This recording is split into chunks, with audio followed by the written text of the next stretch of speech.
Olá, meus queridos alunos e alunas, professor Gessílio Júnior de Geografia nas áreas. Chegamos à etapa final, a avaliação, a última avaliação está próxima para finalizar, acabar nosso ano letivo. Então, mais do que nunca, FFF. Força, foco e fé. A atividade domiciliar dessa semana de Geografia é uma atividade com conteúdo bem longo, porém, eu vou tentar ser o mais breve, eu vou tentar pegar leve na atividade domiciliar, ok? Mas vocês precisam ter uma ideia, saber um pouco sobre a agricultura e as condições naturais. Na foto, nós vemos aqui um cultivo de uma plantação e uma imagem de um dinheiro, né? Porque a agricultura, o setor agropecuário, é a atividade econômica que mais garante a riqueza no país, né? Contribui bastante para o produto interno bruto, que é o produto interno bruto, é toda a riqueza do nosso país, é a junção de toda a riqueza do Brasil. Mas relacionado ao PIB, não precisa saber. Porém, vocês sabem a importância da agricultura e da pecuária. Isso vocês precisam saber. E vamos ter uma ideia agora. Eu vou tentar ser breve, apesar que vai ser difícil ser breve, porque o conteúdo realmente é longo. Porém, eu vou passar as leituras. Vocês vão ter uma semana para ler um vídeo interativo para ajudar na atividade domiciliar. E qualquer dúvida de geografia, vocês me avisem. Eu vou tentar ser o mais breve possível, sério mesmo. E agora vamos entender um pouco da história, né? A agricultura e a disseminação de plantas cultivadas. A agricultura surgiu por volta de 10 mil anos atrás, a partir do quê? De quando os homens se fixaram em um determinado lugar. Antigamente, nós humanos éramos nômades.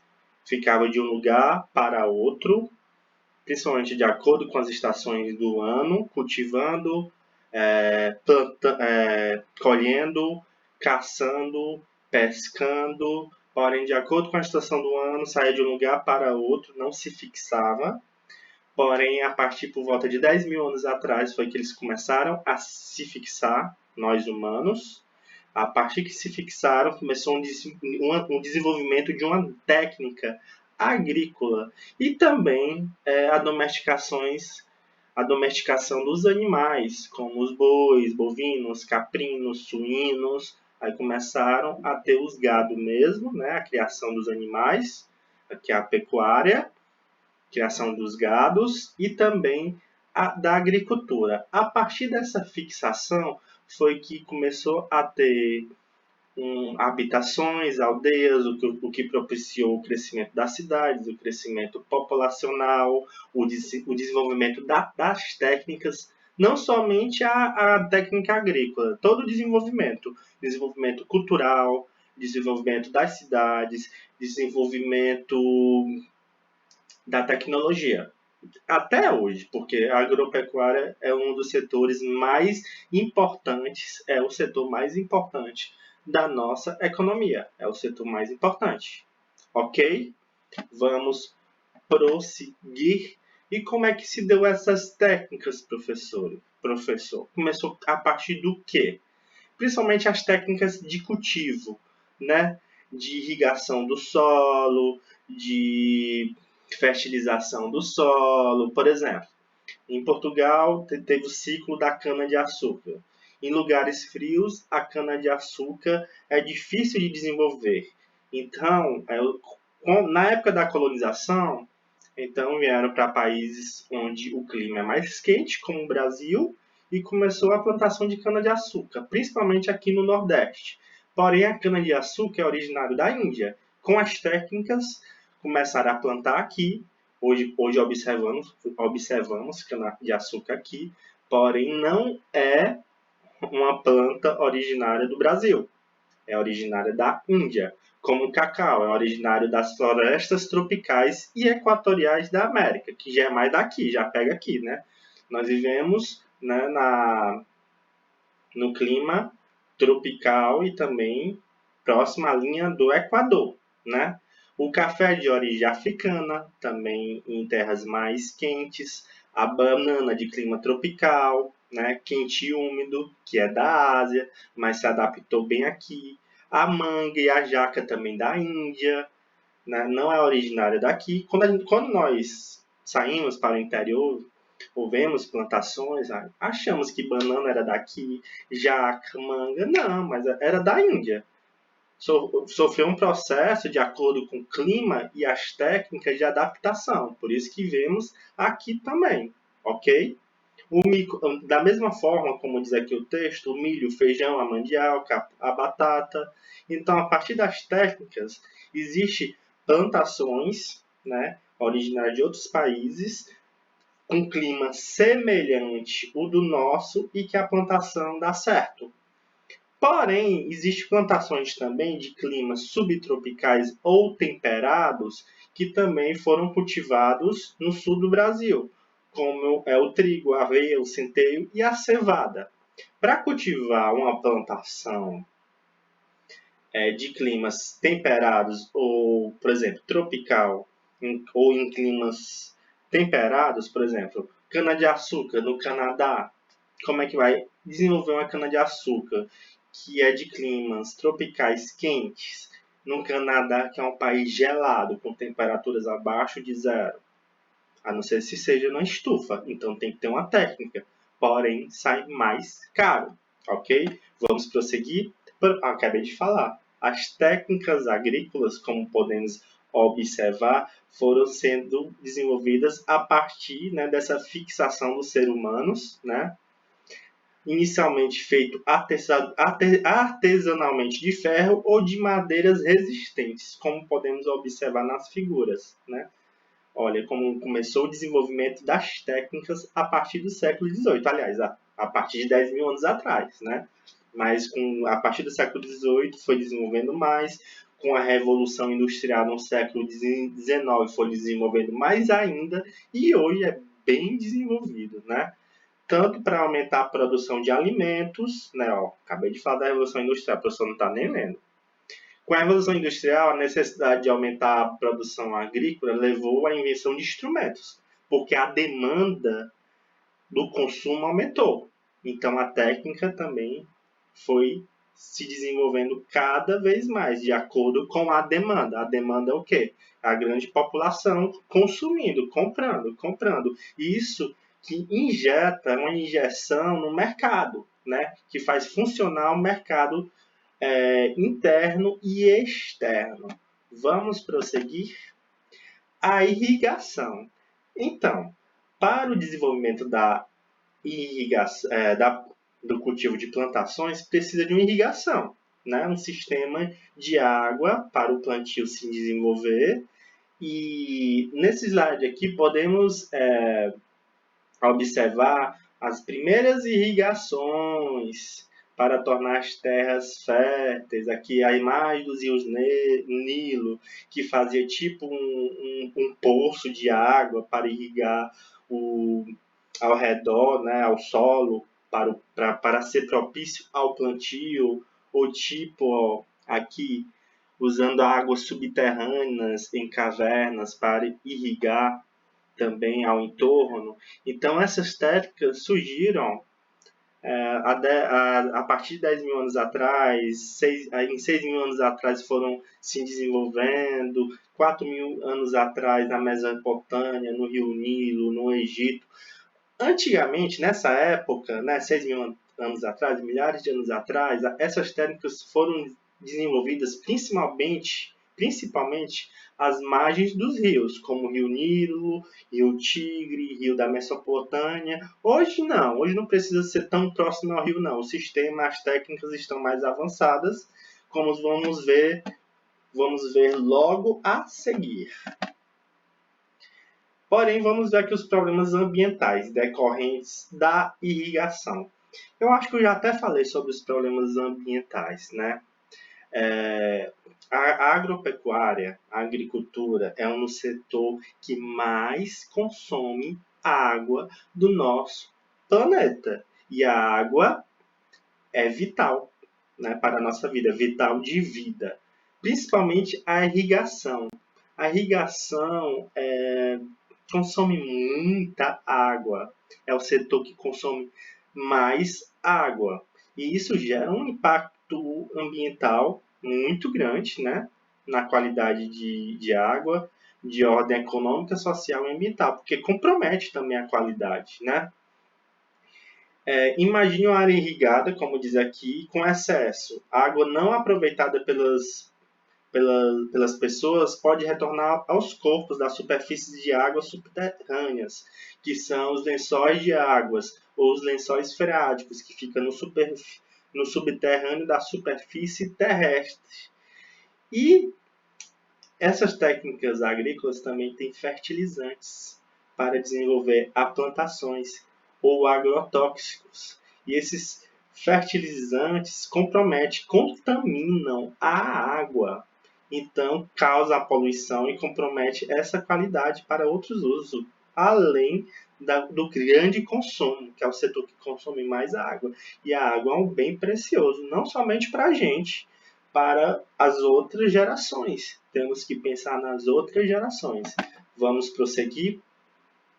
Rotações de culturais. Por exemplo, uma plantação, um solo numa plantação não pode ficar plantando, né, um determinado cultivo. Por exemplo, monocultura, que é um cultivo somente de uma atividade agrícola, como soja, né, que dá muito rendimento aqui no Brasil, no mercado interno e externo, não pode ficar no mesmo solo porque empobrece o solo. O solo precisa descansar. Aí vai para outro terreno para ter a outra plantação para dar um respiro para esse solo, porque é muito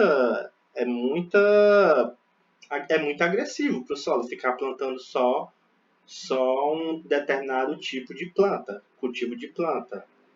Ou uma hora pode ser um plantio de soja, outro de aveia, de soja, de trigo, vai intercalando, porque o tipo de plantação é diferente. E isso não empobrece o solo, né?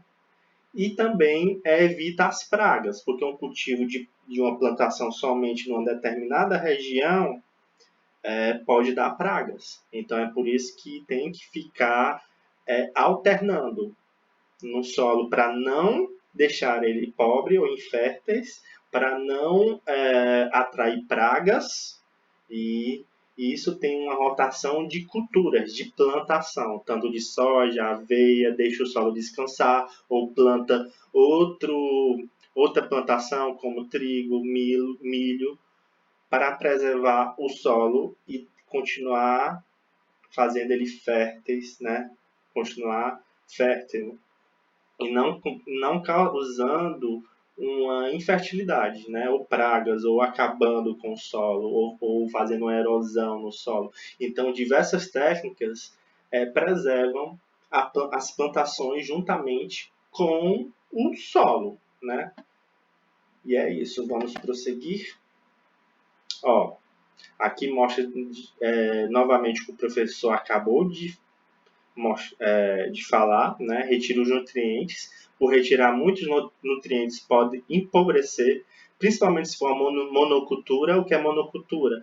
Uma plantação de uma única planta, ou milho, ou soja, ou aveia. Geralmente são por grandes empresas. Grandes empresas praticam a monocultura.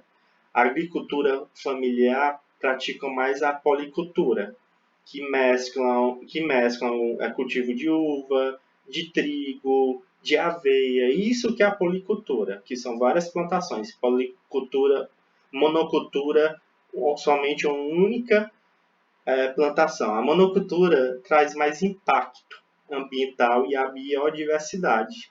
E é a monocultura que facilita essa disseminação de pragas. Por isso que é importante ter o descanso e esse rodízio de plantação, tanto no lugar, né, para não empobrecer, tanto para dar descanso ao solo, para não ter impacto ambiental nem na água e nem na biodiversidade, que são os seres vivos, em toda a biodiversidade, né?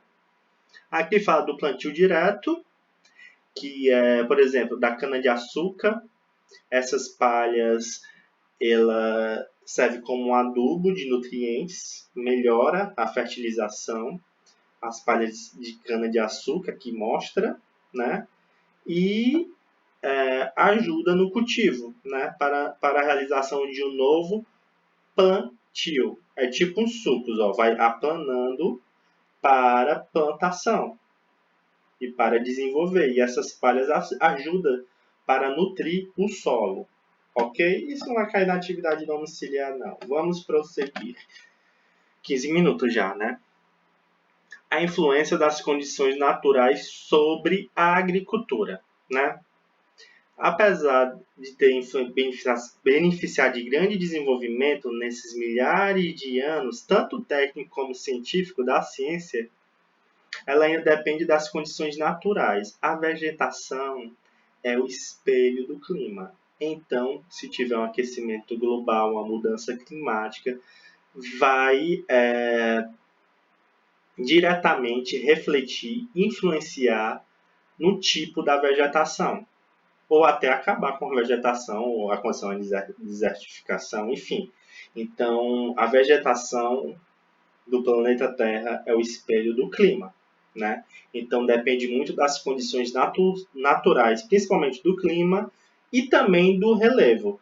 Por exemplo, relevo mais planos, planícies, são relevos onde é melhor para cultivo de quê? De cana de açúcar.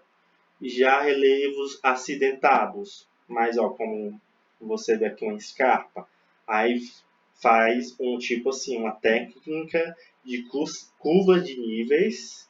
Ó, essas curvas de níveis são tipo um caminhozinho para aplanar e fazer o cultivo, por exemplo, de café. Aqui no morro em Minas Gerais tem cultivo de café em relevos acidentados, planaltos, né? E fazem essa curva de níveis, tipo um caminhozinho para plantar, para planificar, juntamente com fertilizantes, adubos, e é muito importante essa técnica. Por exemplo, numa serra, o professor já acampou, na Serra de Pacatuba. Eles fazem, a Serra de Pacatuba é bem íngreme. Serras geralmente são bem íngremes, então eles fazem um caminho para a gente chegar até o topo da serra.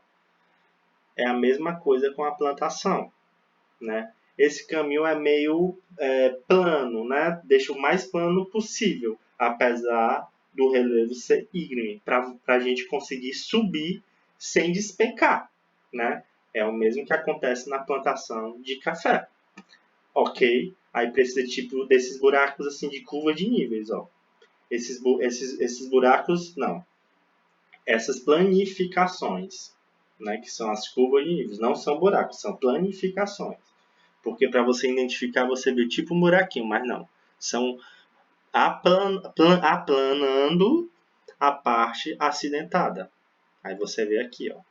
Podemos observar além do adubo e dos fertilizantes. 18 minutos. A agricultura com clima, acabei de falar sobre isso, o clima é o espelho da vegetação, né? O algodão e amendoim, por exemplo, desenvolvem em clima quente e seco. Você não vai ver algodão no Rio Grande do Sul ou no Norte, vai ver aqui no Nordeste. E se tentar plantar em um clima totalmente adverso, totalmente diferente, é muito gasto, então não compensa, ok? O café em clima quente, em períodos bem definidos de chuva e seco. Assim, a plantação não é só ser em determinado clima propício ao seu desenvolvimento, não. Há épocas de estiagem que prejudica no cultivo, na plantação, na colheita, né? Então, se houver uma seca, pode prejudicar, como se houver época de muita chuva, também pode prejudicar, como na plantação de arroz. Mas, por exemplo, o trigo, a aveia e o centeio desenvolvem-se mais em climas temperados, em clima frio. No sul do Brasil tem muito trigo, aveia e centeio, ok? Acabei de falar. Ó, quando há muita chuva na plantação de arroz, pode perder uma plantação inteira. E quando há seca, a plantação não desenvolve.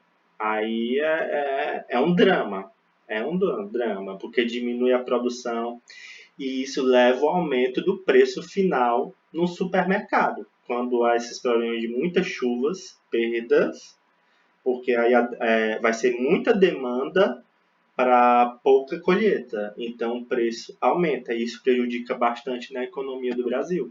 É um grande impacto econômico. Vamos prosseguir. A agricultura e o relevo. O professor acabou de falar também, né? É um fator muito importante o relevo, como eu já falei, né? Aqui são as curvas de níveis para plantação de café. Aqui é uma planície, né? Aí você já vê, também precisam de uma planificação, mesmo em planície, e uma boa irrigação, né? Para a plantação se desenvolver. O professor já falou sobre isso. Aqui, ó, você pode ver relevos no Vietnã, né? Que, por exemplo, quando chove, essas curvas de níveis que tem a intenção de planificar, né, para colocar mesmo acidentado, também tem a ver no processo para conter a erosão. Parece uma escadinha, né? Quando chove, a chuva tende a se concentrar mais embaixo. Então, essa parte aqui, o processo erosivo existe, porém bem menor e preserva mais a plantação. Isso é muito comum no país da Ásia, América do Sul, Europa e também aqui, né? Aqui também podemos observar, né, a utilização de curvas de níveis também em planícies, né? Que ajuda também em processos para barrar processos erosivos, que quando chove muito há uma erosão. O que é erosão? Degradação do solo. Vai tipo esburacando, vai tipo deixando ele infértil, vai tipo destruindo o solo. A verdade é essa, destrói total. Por enxurradas, lixiviação, ok?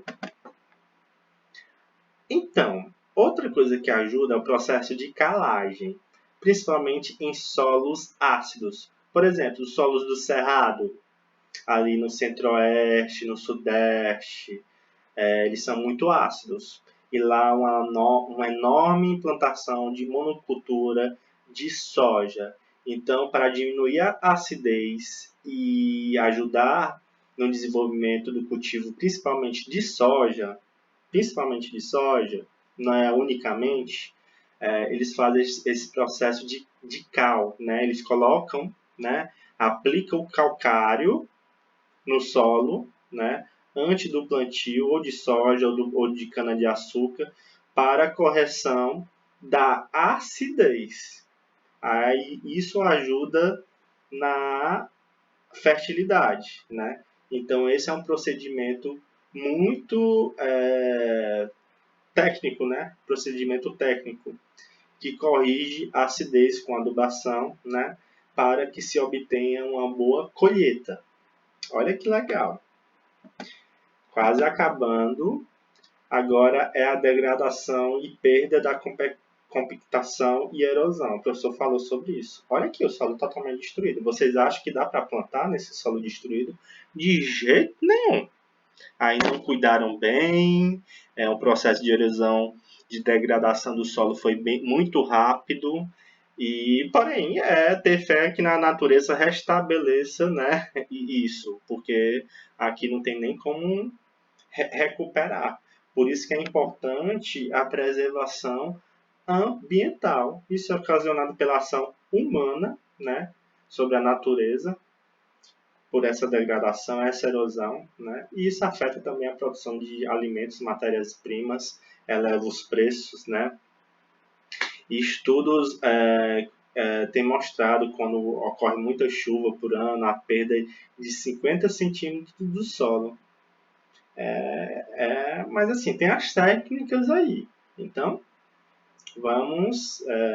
As técnicas são muito importantes, mas ao mesmo tempo a consciência ambiental ajuda, né? Porque isso é um sistema agropecuário também predatório. Impacta no meio ambiente e impacta na parte social, inclusive nos povos originários, que eu não vou me prolongar aqui, porque isso aí dá outra aula, né? Às vezes a população originária do lugar são dizimadas, sério, mortas, por conta desse sistema agropecuário, por conta das fronteiras agrícolas. E cada dia vão perdendo suas terras. Porém, isso é outra questão, né? Aqui mostra um processo de compactação e erosão. Compactação é quando o gado, né, tanto bovino, principalmente bovino, pecuária extensiva, que é uma pecuária de gados soltos, pisam no solo, né, na vegetação, naquele onde é cultivado, e aí a vegetação não se desenvolve, o plantio não se desenvolve, e isso acaba, sabe o que? Favorecendo a desertificação. No sul do Brasil, principalmente no Rio Grande do Sul, tem muitos gados, bovinos, caprinos, suínos, e já sofre um processo de desertificação. Esse processo inicialmente começa com essa ruptura do solo, né? Que é tipo esse pequeno buraquinho, que é chamado de ravina. E tem vários estágios. Um e o 2, eles podem ser amenizados pelas técnicas, ok? Mas a partir do terceiro e o quarto, que é um processo já bem avançado, aí não tem mais jeito, né? O quarto é a evolução da ravina para a formação de vossorosa. Aí o solo já está destruído e é ter fé na natureza para restabelecer isso. Não tem como cultivar mais nada, não tem como ter atividade agropecuária. Ok, meus queridos alunos, agora eu vou visualizar bem rápido a atividade domiciliar, né? Dúvida de geografia, me procurem, façam a leitura com atenção, vocês têm uma semana e agora é força, foco e fé, muita dedicação. Eu sei que as outras componentes curriculares, como história, geografia, como no meu caso, português, artes, estão puxando, né, nesse último momento, mas eu prometo que na atividade domiciliar vai ser leve, porém é importante vocês saberem sobre essa parte da agricultura, né, que é um setor muito importante, não só no nosso mercado interno, na nossa vida, impacta a nossa vida, o meio ambiente, mas no mercado mundial, e é o setor que mais provoca todos os tipos de impactos que se chamam impactos socioambientais. Então vamos lá, foco, dúvidas, me procurem, não é para ter vergonha. E agora é a hora de falar suas dúvidas, tá bom? Eu acredito que eu vou falar a mensagem no final do ano, mas nós estamos vencendo com muita bravura essa dificuldade. Eu sei que você tem dificuldade de acesso, como os professores também, mas estamos unidos. Não se preocupe em chegar no próximo ano. Ai, professor, eu tive dificuldade, eu estou tendo, e próximo ano eu vou chegar sem saber. Todos os professores vão ser compreensivos com vocês, entendeu? E vocês não vão sair prejudicados, porque isso é uma pandemia global. Nós estamos juntos e a educação não vai se fragilizar nessa hora. Esse é um momento de união e vamos sair mais forte do que nunca com o saber. Com o saber. Por isso que é necessário a força, o foco e a fé. Um grande abraço do professor Gessildo Júnior. E dúvidas, já sabem, me procurem. Até nosso próximo encontro, que já está acabando nesse ano letivo.